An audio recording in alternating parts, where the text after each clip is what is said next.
pertama itu sudah berapa lama Bapak bekerja di PT ASKI sebelum terjadinya PHK? Dan apa posisi atau tanggung jawab utama Bapak selama bekerja di perusahaan tersebut?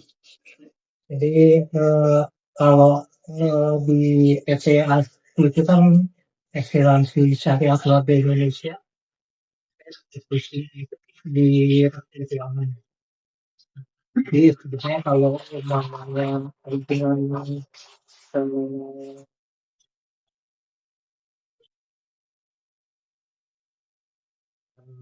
pegawai tetap, nah itu memang tiap 3 tahun diperbaharui kontraknya.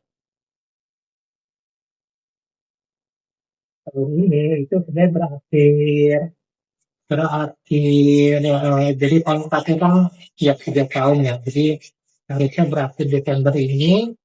Saya di Februari sudah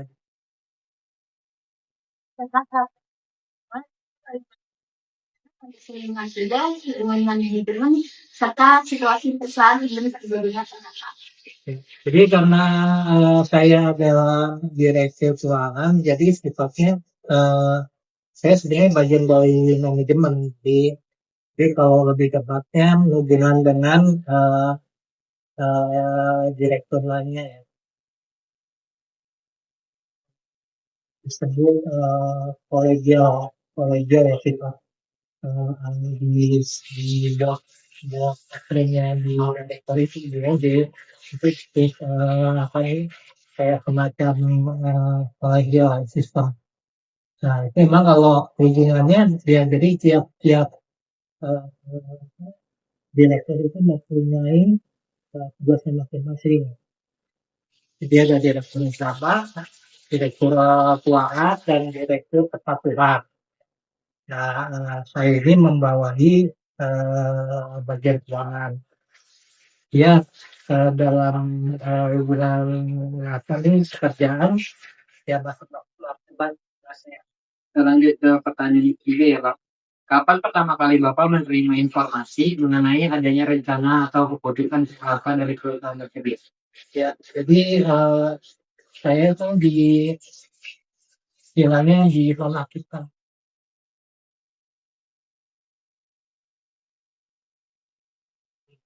Itu kemudian setelah kita PHK-nya itu di bulan Februari. Berarti di bulan Januari dinonaktifkan, tapi PHK-nya itu agak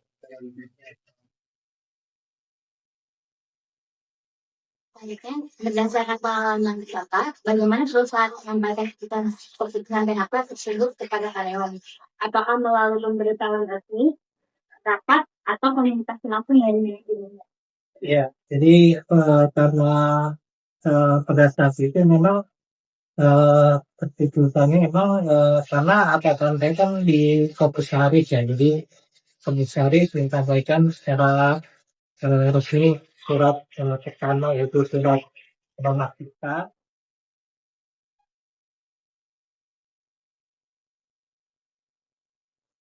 Untuk pemutus hubungan kerja itu memang ada namanya rapat umum pemegang saham luar biasa.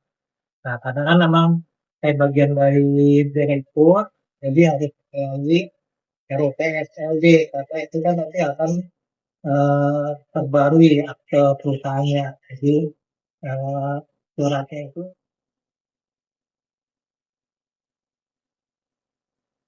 Kita lanjut ke pertanyaan selanjutnya ya Pak. Setelah keputusan PHK terjadi, bagaimana dampaknya terhadap kondisi ekonomi, pekerjaan, serta kehidupan pribadi Bapak?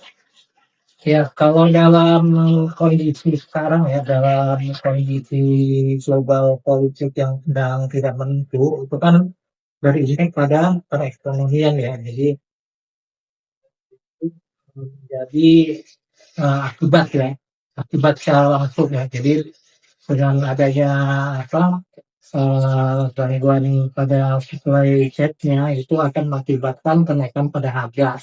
Nah, kenaikan pada harga di global itu berimpact pada domestiknya. Dalam hal ini contohnya ya harga barang.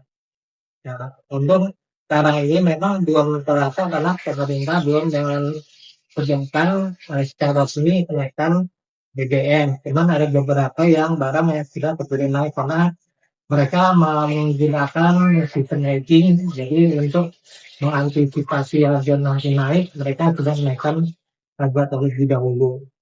Nah, tentunya impact dari apa nih harga barang yang di luar di pasaran itu mengakibatkan kepada memang eh, perekonomian keluarga juga karena pasti karena barang yang dibutuhkan itu kan memang apa ini harus kita penuhin dan itu kalau harganya naik karena akan memberatkan perekonomian keluarga. Lanjut ke pertanyaan selanjutnya, Pak. Apakah perusahaan memberikan hak-hak karyawan seperti pesangon, uang penghargaan masa kerja, atau kompensasi lainnya sesuai ketentuan yang berlaku? Dan bagaimana pandangan Bapak terhadap pemberian kompensasi? Ya, untuk praktik saya, kalau menurut saya sendiri, saya belum melihatkan hak secara penuh. Karena tadi saya sampaikan, saya diberhentikan kan di bulan Februari, di mana di perjanjian itu di akhir Desember. Nah, seharusnya kan saya kalau dari susu mendapatkan kompensasi atas sisa kerja. Nah, ini saya di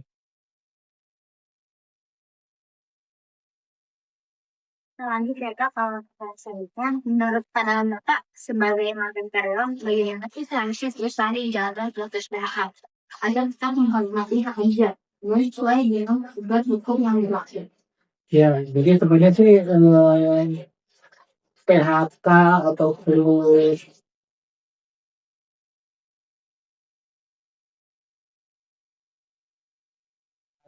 apa layoff karyawan itu adalah sesuatu yang wajar ya apabila kayak perusahaan ada beberapa hal yang menyebabkan perusahaan melakukan hal itu. Seperti pertama ada disrupsi teknologi sehingga mengakibatkan perubahan pada pola kerja yang mengakibatkan beberapa karyawan yang ada di yang terkena dampak ya. Misalnya ada otomatisasi dari pekerjaan itu menjadi dampak di harus di layoff. Kedua ya terkait dengan efisiensi. Nah, jadi secara apa nih perusahaan berjalan tidak efisien, ada bagian-bagian yang tidak optimal. Aku tuh yang kita sedang mulai mengalami kemudian mereka akan mengoptimalisasi bagian yang memberikan kontribusi. Nah itu bagi perusahaan maka akan melakukan layoff atau pemecatan. Nah, ada beberapa hal yang mungkin kalau ini terkait dengan disebutkan performance-nya tidak bagus, itu juga dilakukan pendekatan. Itu ada beberapa kondisi yang menyebabkan PHK. Nah, jadi memang seharusnya di perusahaan melakukan hal tersebut memang harus ada saya nggak tahu apakah di disnakernya memang harus ada penjelasan ke dalam apa nih surat bahwa akan melakukan pembatasan hubungan kerja karena kan itu kan kaitannya dengan regulator ya yang harus dia kan bagian dari stakeholder perusahaan untuk mendapatkan informasi mengenai kondisi perusahaan. Jadi kan kalau disnaker itu kan nanti akan memapping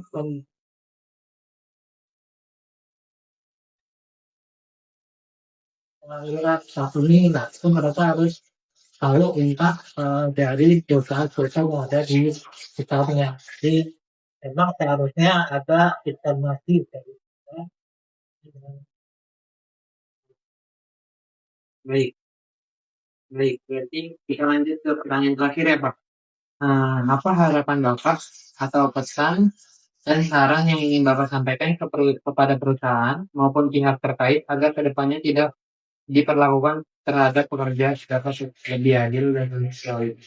ya. Jadi di dalam apa nih perusahaan itu kan mewajibkan membuat cadangan imbalan pasca kerja di dalam pembukaan perusahaan.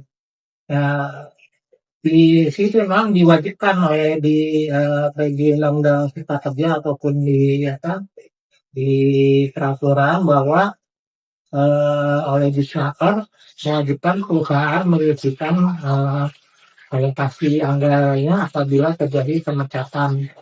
Nah, dari situ sebenarnya si perusahaan apabila dia sudah ada cadangannya, apabila ada pemecatan harusnya langsung bisa memenuhi kewajibannya untuk membayar. Artinya yang terjadi mungkin nilai pengisian atau cadangannya dikurangi ya ketika itu agar tidak terjadi pembayaran kepada hak karyawan. Jadi memang itu yang terpentingnya kita punya giftnya buat bayar karyawan RPHK. Yang kedua yang ada kadang yang lebih besar yang melakukan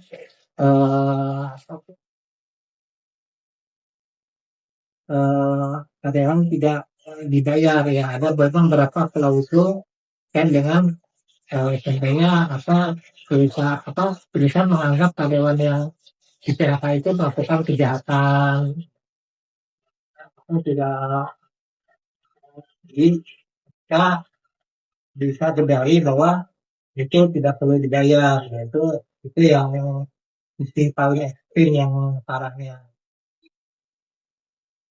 Memang ya karena ini terkait dengan stakeholder yaitu regulator, mereka harus lebih tepat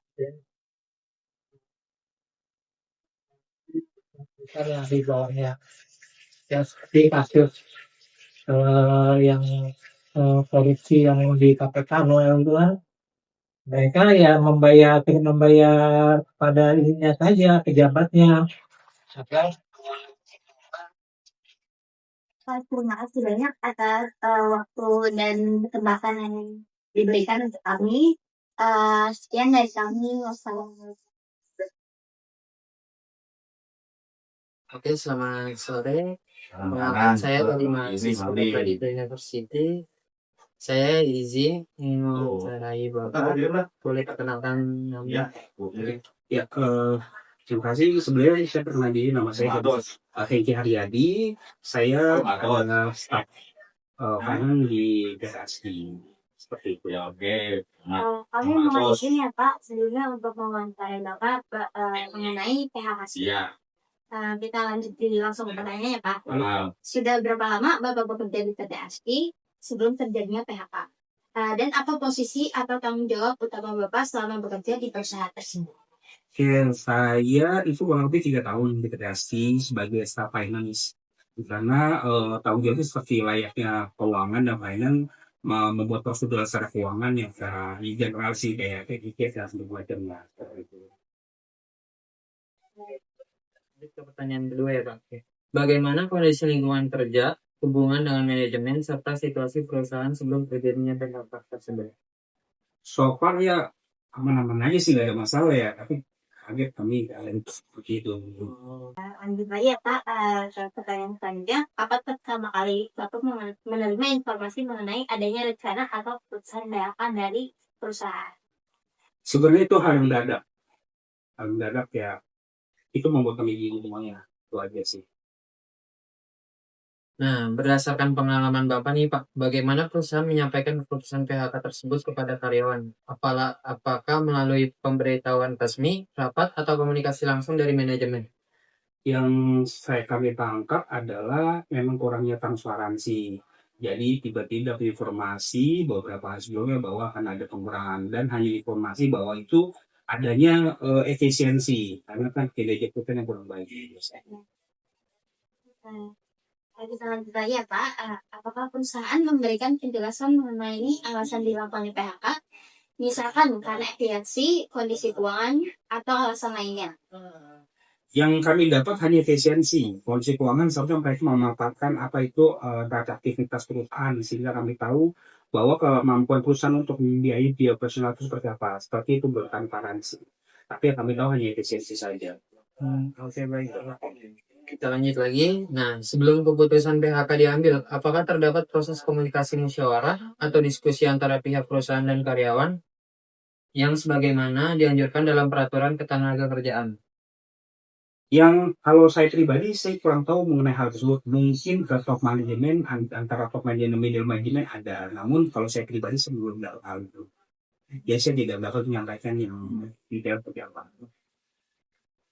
Nah, setelah keputusan PHK yang terjadi, bagaimana dampaknya terhadap kondisi ekonomi, pekerjaan, serta kehidupan pribadi Bapak sendiri? Ya, itu ya membingungkan lah Pak. Kita itu sudah usia untuk mencari kerja yang sangat sulit. Jadi sudah pasti akan ada impact dengan kemampuan perekonomian keluarga masing-masing. Jadi itu. Selanjutnya, apakah perusahaan memberikan hak karyawan seperti pesangon, uang penghargaan masa kerja, atau kompensasi lain sesuai ketentuan yang berlaku? Untuk hal tersebut kami dapat hanya waktu 1 bulan, di mana sesuai Undang-Undang Cipta Kerja, baik itu PKWT atau PKWTT terpisah, apalagi PKWTT ya, yang karyawan tetap. Namun kami kan memang PKWT, ada perhitungan tersendiri yang seharusnya itu dijelaskan mengenai peraturan perusahaan dijabarkan kepada kami bahwa pihak HR atau personal menyampaikan apa yang harus mereka bayarkan. Namun itu sepertinya belum. Apakah nanti masih berjalan atau apa, kami belum tahu. Yang kami dapat hanyalah 1 bulan itu aja. Nah, menurut Bapak sendiri, gimana sih seharusnya perusahaan menjalani proses PHK agar tetap menghormati hak kerja dan sesuai dengan ketentuan hukum yang berlaku? Perusahaan itu selalu menjelaskan mengenai peraturan yang di mana-mana kalau perusahaan itu tiap tahun memang ada namanya revisi atau apa. Tapi kami akan memindahkan hal tersebut. Anak undang-undang cipta kerja atau undang-undang hal lainnya itu dipengaruhi dengan peraturan perusahaan. Peraturan perusahaan ada mengatur seluruh perjalanan mengenai karyawan dan sebagainya. Tapi perusahaan atau teknologi menyampaikan dan menginformasikan kami pada minimal 2 bulan sebelumnya agar kami bersiap diri untuk kerjaan tempat lainnya. Begitu perhitungannya mengenai yang kami tahu adalah PKWT atau kontrak itu ada masa kerjanya Mbak. Ada namanya sangon, ada namanya sebagai CSR, ada namanya hal lainnya. Itu ada 3 kategori sebelum kita kerja.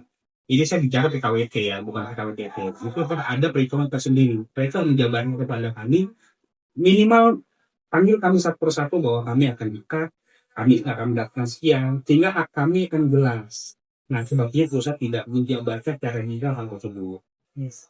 Oke, yang terakhir nih Pak, apa harapan Bapak, pesan dan saran untuk perusahaan tersebut Pak? Oke, mungkin menurut saya buat perusahaan ini dan perusahaan ke depan dan lain-lainnya bagi hal yang umum perusahaan lainnya. Hormatilah undang-undang berlaku agar hal tersebut bisa menjadi suatu acuan. Karena peraturan di negara ini kan berdasarkan undang-undang. Peraturan tertinggi adalah undang-undang. Bahkan undang-undang hanya bisa diubah dengan peraturan presiden dan undang-undang. Tolong jalankan itu. Apabila memang hal tetap diabaikan, mungkin kami saat ini aman-aman aja, tapi karyawan lain itu akan menjadi suatu masalah, akan membuat eskalasi dan macamnya, itu akan menjadi suatu ranah hukum yang tidak dimaui semua pihak. Jadi menurut saya bagi perusahaan ya tetap sadar bahwa hukum itu berlaku. Seperti itu. Oke, baik Bapak, sekian wawancara dari kami. Terima kasih ya Bapak. Sama-sama, dengan senang hati. Oke, siap.